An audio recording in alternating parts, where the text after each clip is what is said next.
8 दिसंबर 2019। अस्सलाम वालेकुम मेरे दोस्तों, सज्जनों और बेलियों। मैं हूं इज़हार अहमद और वेलकम करता हूं आपको किचन गार्डनिंग चैनल पर। Aloe vera part 5।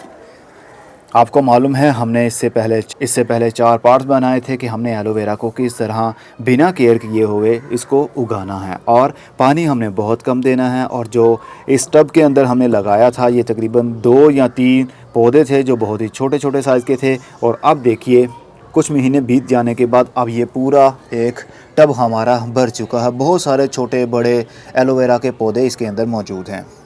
इसको कितने महीने हुए हैं ये मुझे मालूम नहीं है। मैं वीडियो के ऊपर लिंक दे रहा हूँ, इसका पार्ट 1 आप देखेंगे तो आपको पता चल जाएगा कितनी देर हो चुकी है हमें ये सब कुछ करते हुए। मैंने कुछ भी ज़्यादा केयर नहीं की है। और इसकी मिट्टी भी आप देख सकते हैं, ये तकरीबन ड्राई है। बहुत ज़्यादा इसके अंदर पानी मैंने नहीं दिया है। और ये आधा टब भी मिट्टी का भरा हुआ नहीं है। यहाँ तक मिट्टी का लेवल है। ऊपर सारा ये वाला एरिया बिल्कुल एम्प्टी है। थोड़ी मिट्टी के अंदर भी इसकी ग्रोथ हुई। अगर थोड़ी सी ज़्यादा मिट्टी होती तो ये पौधे एक साइड पर झुकते नहीं। जिस तरह ये अब बढ़ने के बाद में एक साइड पर बैंड लेकर गिर रहा है, इस तरह नहीं होता।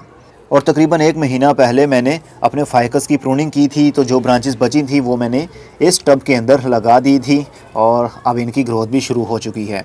अब छोटे छोटे से पप्स देखिए, कितने सारे पप्स आए बिना कोई खाद दिए हुए, बिना इसकी केयर किए हुए। सिर्फ मैंने कहा था इसको पानी हमने बहुत ही कम देना है। अगर ज़्यादा पानी देंगे तो इसकी रूट्स अंदर से गलना शुरू हो जाएंगी, देन उनकी ग्रोथ रुक जाएगी।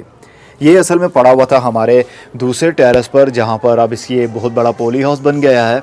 इसके अंदर पड़ा हुआ था। जब हमने इसको पॉली हाउस को शुरू किया था तो बहुत सारे गमले मैंने लाकर यहाँ पर अपने टेरेस पर रख दिए थे, ताकि हम काम करने में हमें आसानी हो सके। तो तब का ये टब यहीं पर पड़ा हुआ है। ये पॉली हाउस के अंदर भी, यहाँ ग्रीन हाउस के अंदर भी रखे तो अच्छी ग्रोथ कर सकता है, लेकिन फ़िलहाल पड़ा हुआ है तो यहाँ पर पड़ा रहे। आप लोगों के साथ एक और बात शेयर करनी थी कि ग्रो बैग या कुछ ऐसा गमला, जैसे कि मिट्टी का गमला हो, उसके अंदर भी आप एलोवेरा को बहुत अच्छे अंदाज से उसकी ग्रोथ को बढ़ा सकते हैं। ये बहुत ही छोटा पौधा था। इसको मैंने, जिस तरह ये पौधा है ना, इसी तरह का ये वाला बड़ा पौधा था। इसको मैंने ग्रो बैग के अंदर तकरीबन 2 महीने पहले इस ग्रो बैग के अंदर लगाया। और अब ये देखिए, ये भी एक पप निकल आया। एक ये देखिए छोटा सा निकल रहा है, और यहाँ से भी ये वाला पप निकला। असल में ग्रो बैग के अंदर हमें फ़ायदा ये हुआ कि इसकी एरेशन होती रही, मिट्टी के अंदर ऑक्सीजन बराबर जाती रही, ओवर वाटरिंग का ख़तरा नहीं हुआ। ऊपर से जितना मर्ज़ी पानी दे दें, वो थोड़ी देर में ही साइडों से बाहर निकल जाता है, क्योंकि प्लास्टिक के अंदर पानी जल्दी खुश्क नहीं होता। और जो अंदर वाली साइड पर जो रूट्स होती हैं, और जब धूप पड़ती है प्लास्टिक के ऊपर, वो गर्म हो जाता है। उसकी वजह से रूट्स अंदर बर्न हो जाती हैं, गल जाती हैं गर्मी की वजह से। 20 डिग्री से जैसे ही टेम्परेचर मिट्टी का ऊपर जाने लगेगा, नॉर्मली 30 डिग्री तक तो सही चलता है। अगर इससे ऊपर जाने लगेगा, मिट्टी ज़्यादा गर्म होने लगेंगी, तो पौधे की रूट्स अंदर हीट होने की वजह से गल जाती हैं। तो ग्रो बैग के अंदर ऐसा बिल्कुल भी नहीं हुआ, तो पौधे की ग्रोथ अच्छी रही। हमारे ये टब वाले की ग्रोथ भी अच्छी रही, लेकिन टब वाले से ज़्यादा फास्ट काम कर रहा है हमारा ये वाला ग्रो बैग, या फिर मिट्टी के गमले के अंदर भी ग्रोथ हो सकती है। इसको ज़्यादा स्पेस की ज़रूरत नहीं होती है।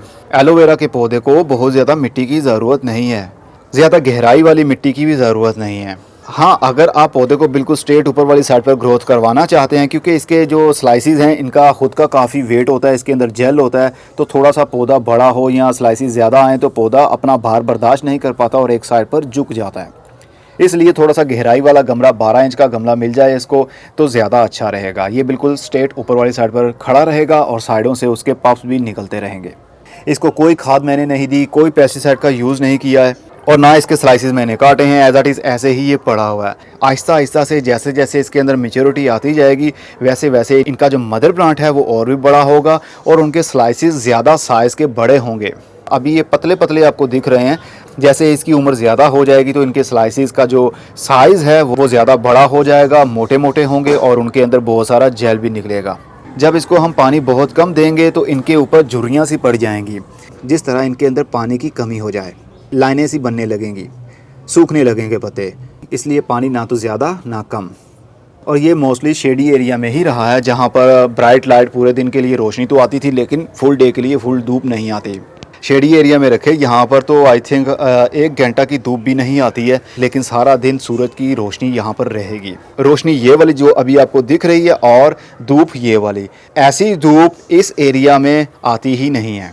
सिर्फ इसको ब्राइट लाइट मिलनी चाहिए ताकि वो अपनी ग्रोथ को बढ़ाता रहे। अगर आप फुल धूप में इसको रख देंगे और पानी की थोड़ी सी भी कमी हो जाएगी या पानी ज़्यादा मिल जाएगा तो धूप पड़ने की वजह से गलना शुरू हो जाता है पौधा, क्योंकि मिट्टी गर्म हो जाती है गमलों की। हमने इसको ज़मीन के अंदर तो लगाया नहीं हुआ कि फुल धूप में भी रख दे तो इसको कोई प्रॉब्लम नहीं होगी।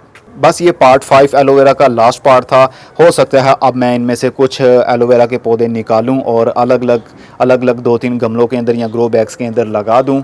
अब इसके बाद कोई पार्ट नहीं आएगा। हमने बस यही देखना था कि जो हमने मेथड यूज़ किया इसके अंदर क्या क्या यूज़ किया। पार्ट 1 में आप देखेंगे, सब कुछ आपको पता चल जाएगा।